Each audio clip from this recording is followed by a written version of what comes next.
Disclaimer: this podcast is for educational and informational purposes only and is not medical advice.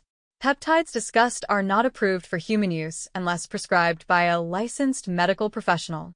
Always consult with a qualified healthcare provider before making any decisions related to your health. Welcome back to the show. Today we are talking about where to start when you become interested in peptides. If you are brand new, or even if you have been around the space for a little while and still feel overwhelmed, this episode is for you. There is a lot of information out there, and not all of it is good. Some of it is confusing, some of it is misleading, and some of it is just flat out wrong. So what I want to do today is walk you through a simple, logical way to approach learning about peptides without getting yourself into trouble, without getting overwhelmed, and without wasting a bunch of money. Let's start with the most important thing, and that is mindset. When you first hear about peptides, it is very easy to get excited. You hear about fat loss, muscle growth, anti-aging, better sleep, healing, all of these things, and it sounds almost too good to be true. That excitement can make people jump too fast. They start ordering things before they understand them. They start asking for protocols before they even know what the peptide does. That is where mistakes happen. So step one is slow down. You're not in a race. The people who do this the right way take the time to learn first. Think of it like learning a new language.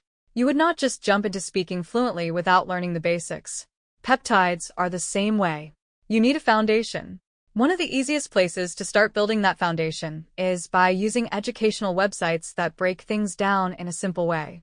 There are websites that list individual peptides and combination peptides, and they explain what they are commonly researched for, and general information about preparation. An excellent frame of reference is www.dosagepeptide.com. It has information on most individual peptides as well as blends, and it includes a description of what the peptide is, what it is commonly associated with, and general preparation guidance like how much bacteriostatic water is typically used, even across different milligram strengths. What makes a resource like that helpful is that it organizes information in one place, so you can start to connect the dots.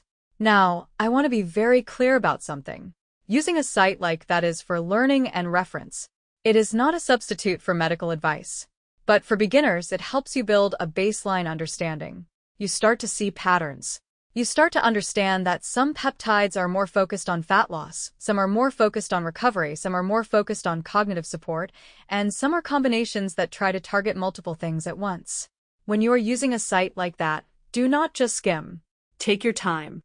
Pick one peptide and really read about it. Ask yourself simple questions. What category is it in? What is it commonly associated with? Why do people talk about it? Then move to the next one. Over time, you will start to build a mental map. The next step after reading is watching. Visual learning is huge in this space, especially when it comes to understanding how peptides are handled. One of the biggest areas people get confused about is reconstitution. That is just a fancy word for preparing something properly. If you have never seen it done, it can sound intimidating. But once you watch it, it becomes much easier to understand. This is where YouTube becomes a powerful tool. There are educational videos that show the process step by step in a general, informational way. Watching a video on how to reconstitute can take something that feels complicated and make it feel very straightforward. You can pause, rewind, and watch it again until it clicks. If you are creating your own content, this is also a great opportunity. You can walk people through the general process visually without giving medical advice. You are teaching the concept, not telling someone what they personally should do. That distinction matters. Now let's talk about something that a lot of people skip over, and that is sourcing. Where you get something from matters just as much as what you are getting. This is one of the biggest mistakes beginners make. They find a random website or they buy from someone they saw online, and they do not do any research on the supplier. A safe approach is to take your time and vet your sources. Look for consistency. Look for transparency. Look for companies that have a track record and that other people have had positive experiences with over time. Be cautious of deals that seem too good to be true, because they usually are. In this space, quality matters and cutting corners can cost you. You will also notice that prices can vary a lot depending on where you're looking. For example, Chinese suppliers often have very attractive pricing, and that can be tempting when you are just starting out. But there are trade-offs that you need to understand. Many of these suppliers do not provide reliable certifications, or the certifications they do provide can be difficult to verify. Shipping is often expensive, can take a long time, and there is always the possibility of customs interception, which means you could lose your order entirely with no recourse. Even when you find suppliers within the country that claim to have certifications, you should not take those at face value. Certificates of analysis can be easily faked. A smarter approach is to verify them. Most legitimate lab reports will include a lab name and a certification or report number. You can go directly to the lab's website and look up that number to confirm that it is real and matches the product you are being shown. Taking that extra step can save you from trusting something that looks official but is not. Another thing to understand is that there is always some level of risk. Even experienced people will tell you that. That is why education comes first. The more you understand, the better decisions you can make. You want to reduce risk as much as possible by being informed. As you continue learning, you will start to see that peptides are often grouped into categories. You might hear terms like fat loss peptides, growth hormone-related peptides, healing peptides, cognitive peptides, and so on. This is helpful because it gives you direction. Instead of trying to learn everything at once, you can focus on one category at a time. For example, if someone is interested in metabolism and body composition, they might spend time learning about peptides that are commonly associated with those areas. They read, they watch, they compare. They are not jumping in blindly.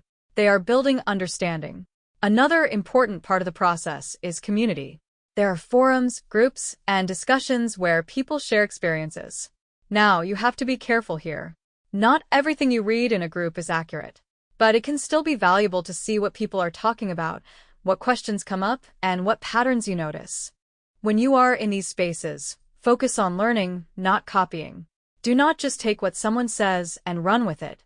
Use it as a starting point. Go back and verify information. Cross-reference. The goal is to become informed, not dependent. Let's also talk about expectations. Peptides are not magic. They are tools. And like any tool, how they are used and understood matters. People sometimes expect instant, dramatic results, and that is not always realistic. Learning to set proper expectations will save you a lot of frustration. As you move forward, keep things simple. Do not try to learn 20 peptides at once. Pick a few, understand them well, and then expand. Think of it like building blocks. Each piece of knowledge supports the next. Another thing that will help you is keeping notes. Write down what you learn. Keep track of what you read, what you watch, and what you understand. Over time, you will have your own reference guide. This makes everything easier because you're not starting from scratch every time. Now let's circle back to something important, and that is staying within legal and ethical boundaries. There is a line between education and giving medical advice. Sharing information about what peptides are, how they are commonly researched, and where to learn more is one thing. Telling someone exactly what they should do with their body is something else. That is where you have to be careful. If you're creating content, focus on teaching people how to think, not what to do. Show them where to find information. Show them how to understand it. Encourage them to do their own research. That approach keeps things responsible and sustainable. As you continue your journey, you will notice that your confidence grows. Things that once felt confusing start to make sense. You begin to recognize names, patterns, and concepts. That is a sign that you are doing it right. And remember, there is no finish line. This is an evolving space. New information comes out, new combinations are discussed, and understanding continues to grow. Staying curious is one of the most important things you can do. Before we wrap up, I want to remind you of the simple path we talked about today. Start with mindset. Slow down and be patient. Use educational websites to learn the basics. Watch videos to understand the visual side of things. Take your time when choosing sources and always verify what you are being shown. Focus on categories to guide your learning. Engage with communities carefully. Keep your expectations realistic. Stay within legal and ethical boundaries. And most importantly, keep learning.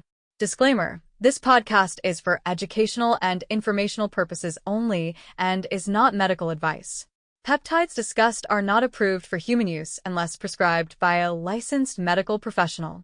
Always consult with a qualified healthcare provider before making any decisions related to your health. Thanks for listening, keep learning, and stay curious.